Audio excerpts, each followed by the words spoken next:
Hello， 大家好，欢迎来到我的频道，我是九哥。今天我们来聊聊中国最后一位皇帝溥仪的传奇一生，故事非常精彩，千万不要错过哦。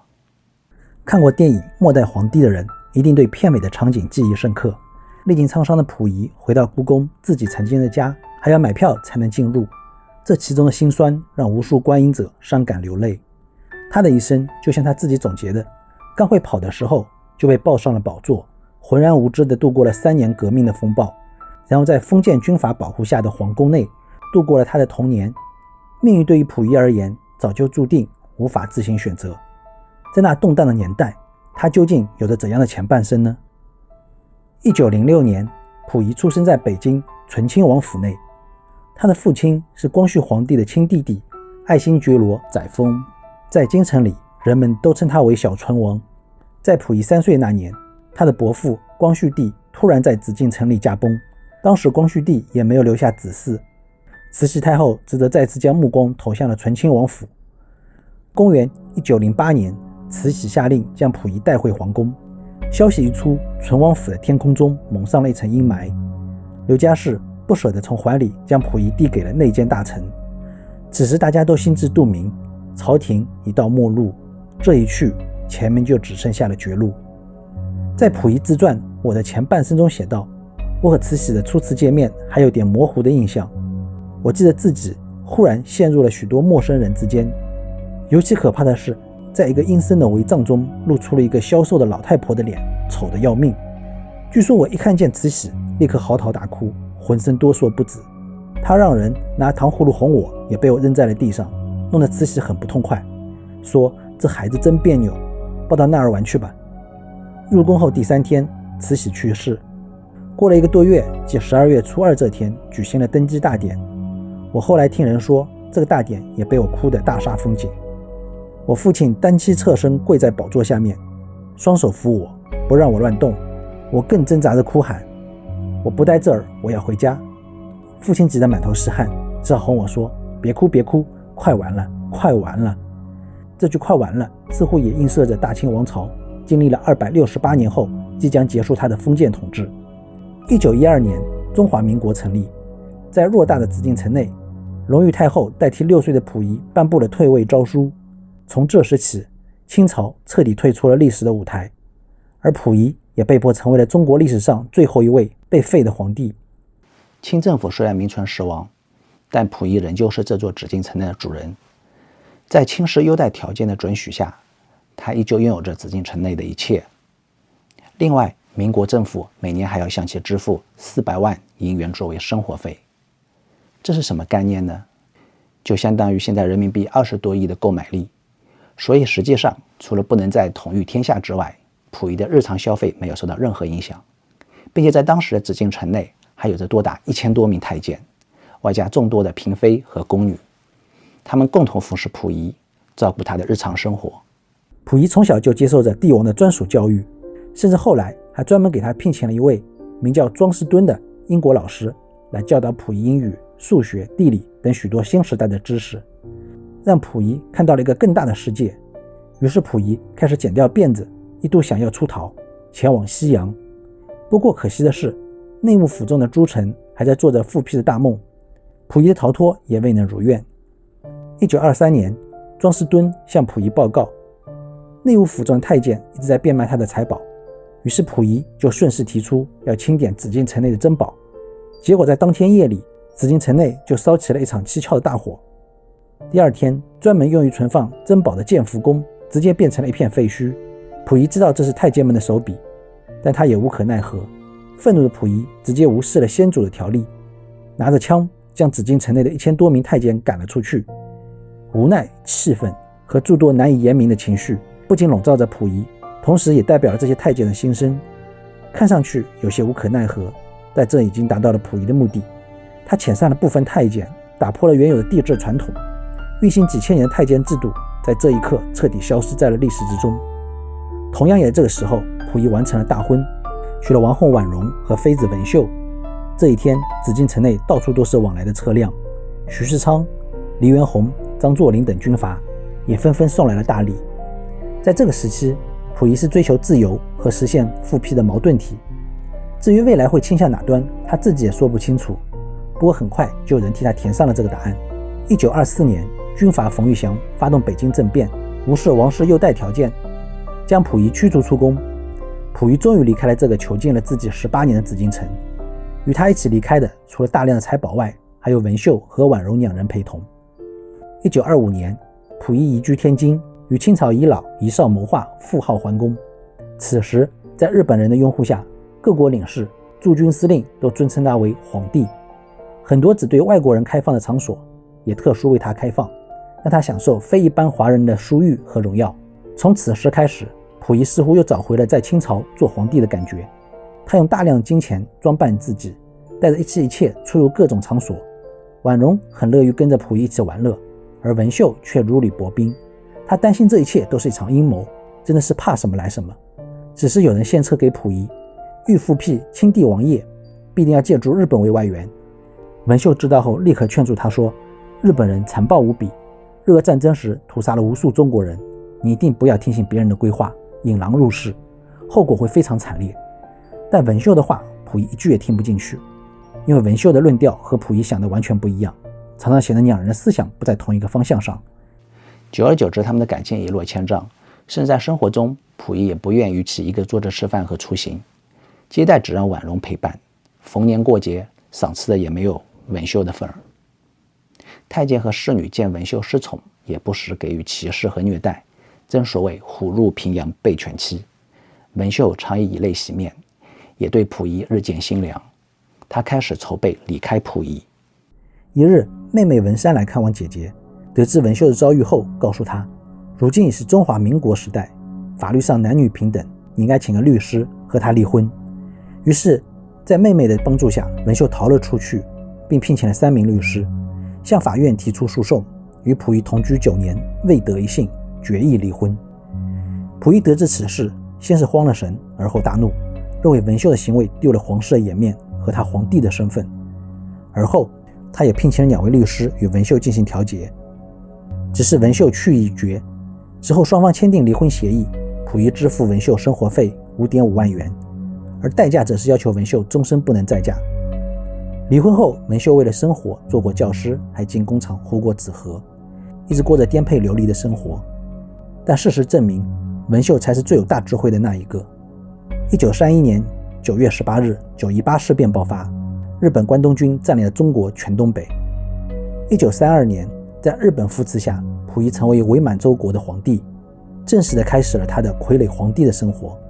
在东北的日子里，溥仪没有任何实权，只是一个被日本人利用和控制的傀儡。他以为自己可以执掌天下，但实际上从始至终都只是一个任人摆布的木偶。当时溥仪身边有一个叫做吉冈安直的日本人，这个人的官职为第10御用挂，说白了就是专门监视、控制和指挥溥仪。在这个时期，几乎没有一个士兵会听从溥仪的命令，而且说到底，溥仪也只是一个外表更加光鲜的士兵而已。除此之外，溥仪还要访问日本，甚至要让日本天照大神作为自己的列祖列宗。这对于曾经的一位皇帝来说是一种莫大的屈辱，他时常会认为自己辜负了先祖。而王后婉容的生活也异常艰难，甚至过得还不如一位普通的囚犯。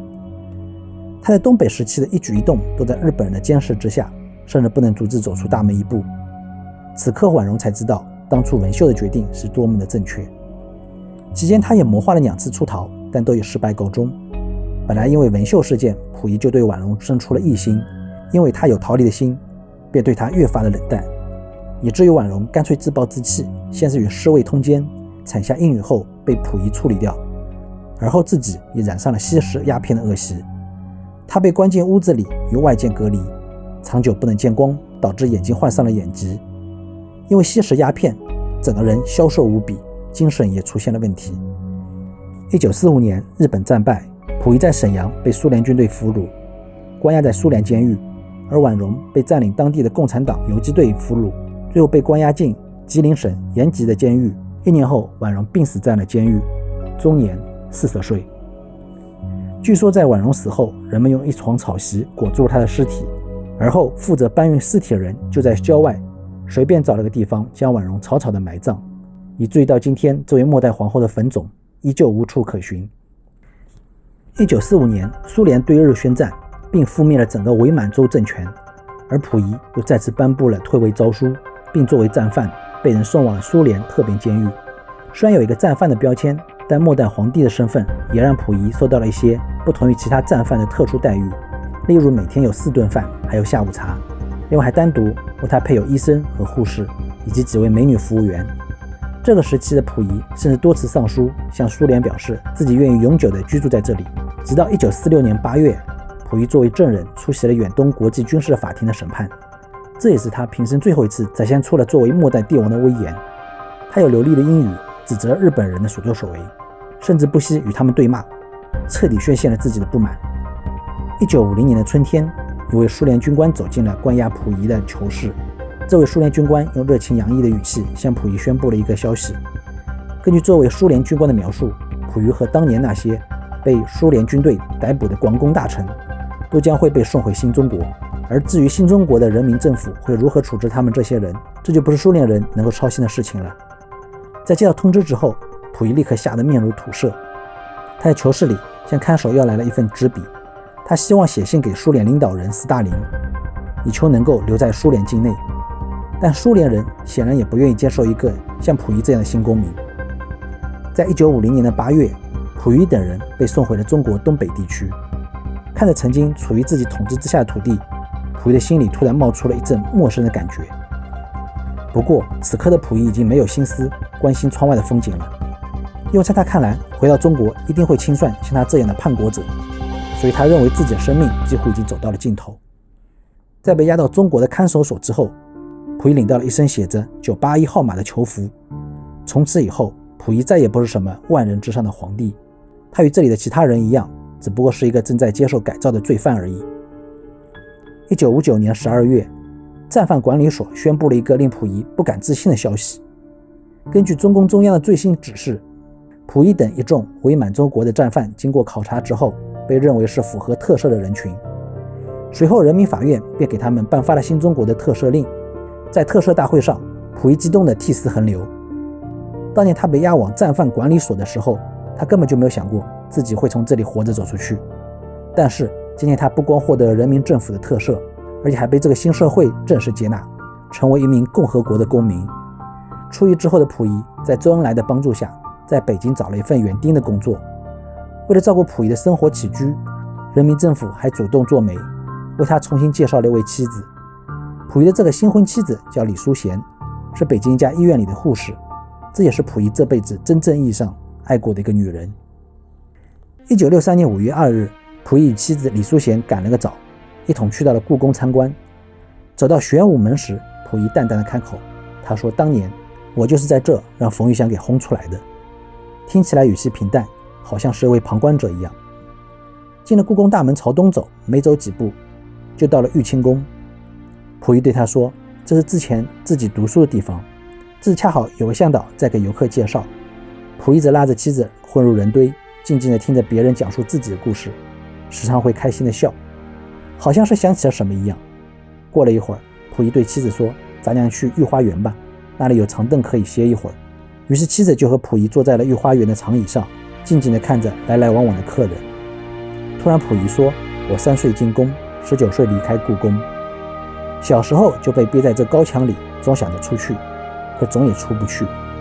19岁那年，冯玉祥派人逼宫，领头的人叫陆宗麟，说是把大炮架在了景山上，如果到时候不出宫，他们就开炮。”妻子问：“你当时害怕吗？”溥仪说：“怎么会不害怕呢？我当时吓得不知所措，怕他们真的开炮。后来和平后，我竟然陆宗麟还问他，他才告诉我说，景山上开炮是吓唬我的一个幌子，为的是逼我出宫。”说到这里，溥仪长长叹了口气，然后又莫名其妙地笑了起来。300年前，自己的先祖将紫禁城从明朝手里抢了过来，没想到300年后，自己有作为客人身份回到了北京故宫。这里是自己的家吗？自己的家又在哪里呢？溥仪也说不清楚。但这里是他生长的地方，也是他最熟悉的地方。1964年，溥仪经过反复的思想斗争之后，出版了他的自传回忆录《我的前半生》。在这本回忆录里，溥仪不仅对自己过去几十年中所犯的罪行做出了深刻的忏悔，同时他还主动提起了许多自己幼年时期的秘闻。这本书不但成为了今天学术界研究晚清和民国历史的重要资料，也为后世的人们了解溥仪的一生提供了一个极好的参照。1967年，溥仪因尿毒症病倒，到了10月份因医治无效，在北京去世，享年61岁。经中央政府考虑到溥仪的历史地位后，将他的骨灰葬入了八宝山革命公墓。1995年，爱新觉罗氏的后人决定将溥仪的骨灰迁葬到清西陵的华龙皇家陵园。溥仪的骨灰的安放地点距离光绪皇帝的陵墓仅仅只有200米的距离，这也可以称得上是一个令人啼笑皆非的结果了。纵观溥仪的一生，他只不过是在特定的历史条件下被推上前台的一个普通人而已。但从溥仪被迫站上权力之巅的那一刻开始，他的命运就与近代中国的命运紧紧地绑定在了一起。后世人们谈论他的时候，大多带着几分戏谑和嘲讽的心情，而这也是溥仪作为中国末代皇帝应有的结局。中华文明经历了83个王朝，总共出现了559位帝王，最后在溥仪这里画上了封建王朝的最后的句号。一切看似那么的浓重，也只不过是沧海一粟，过往云烟而已。所以笑看人生，好好活在当下，才是我们最值得去做的。因为明天是未知的，我们永远不知道明天是意外还是惊喜，所以就开心的过好当下每一天吧。好了，以上就是本期的全部内容，欢迎大家在评论区继续分享自己的看法，关注我，我们下期再见，拜拜。